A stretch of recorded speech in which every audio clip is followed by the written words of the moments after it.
নামো নমঃ আমার চ্যানেলে আপনাদের স্বাগত জানাই।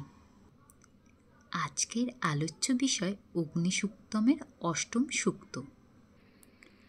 আগের বেশ কয়েকটি ভিডিওতে আমি এক এক করে অগ্নিসূক্ত সম্পর্কিত যেসব বাকি সূক্তগুলি আছে সেগুলির বিস্তারিত আলোচনা করেছি এবং তার সাথে সাথে অগ্নিসূক্ত সম্পর্কিত ছোট ছোট প্রশ্ন ও তার উত্তর আপনাদের সামনে তুলে ধরেছি।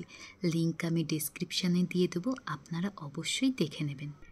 একে একে 7টি সূক্ত পার করে আজ আমরা অষ্টম সূক্তটি পাঠ করব। চলুন তাহলে দেখে নিই অষ্টম সূক্তে কি বলা হয়েছে। এটি হলো অষ্টম সূক্ত। প্রথমেই আমরা তার সংহিতা পাঠ ও পদপাঠটি দেখে নিই, তারপর আমরা সূক্তটি পাঠ করব। আগের সূক্তগুলিতে বলা হয়েছে কিভাবে অগ্নিদেবতাকে আহ্বান করা হবে। এবার এই সূক্তে বলা হয়েছে রাজন্তম অধ্যরানাং গোপমৃত্যস্য দিদিবিম বর্ধমানং সে দমে।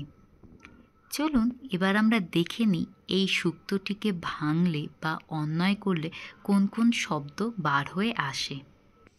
সূক্তটির অন্বয় করলে পাওয়া যায় রাজন্তম অধ্যরানাম গোপম ঋতস্য দিদিবিম সে দমে বর্ধমানম। দেখলেন যখন আমরা অন্বয় করে ভাঙতে গেলাম সূক্তটি, তখন তার সমস্ত সন্ধি সমাস ভেঙেই তার অন্বয় করা হয়েছে, যাতে তার প্রত্যেকটি অর্থ আমাদের নিকট সুস্পষ্ট হয়। এবার এই শব্দগুলিকে ধরে আমরা তার অর্থ জেনে নিই। প্রথমেই আছে রাজন্তম অর্থাৎ দীপ্যমান, অধ্যরানাম অর্থাৎ যজ্ঞ সমূহের, গোপম অর্থাৎ রক্ষক, ঋতস্য অর্থাৎ সত্যের বা অবসম্ভাবী ফলের, দিদিবিম অর্থাৎ পুনঃ পুনঃ দ্যোতক, সে দমে অর্থাৎ নিজ গৃহে অর্থাৎ যজ্ঞশালায় নিজের অবস্থান ভূমিতে, বর্ধমানম বর্ধনশীল। এইভাবেই অগ্নিসূক্তমের অষ্টম সূক্তটির অন্বয়ের অর্থ তুলে ধরা হয়েছে। এবার আমরা এই অষ্টম সূক্তটির বঙ্গানুবাদ বা অনুবাদ জেনে নিই।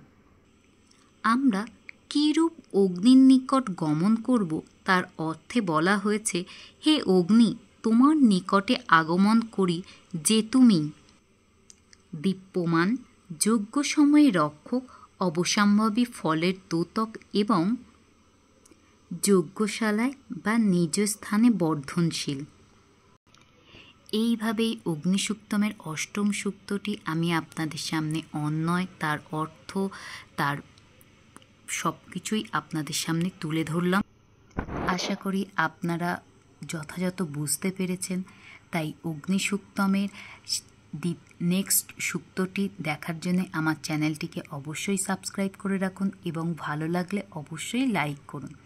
আমার ভিডিও দেখার জন্য আমি আপনাদের অসংখ্য ধন্যবাদ জানাই।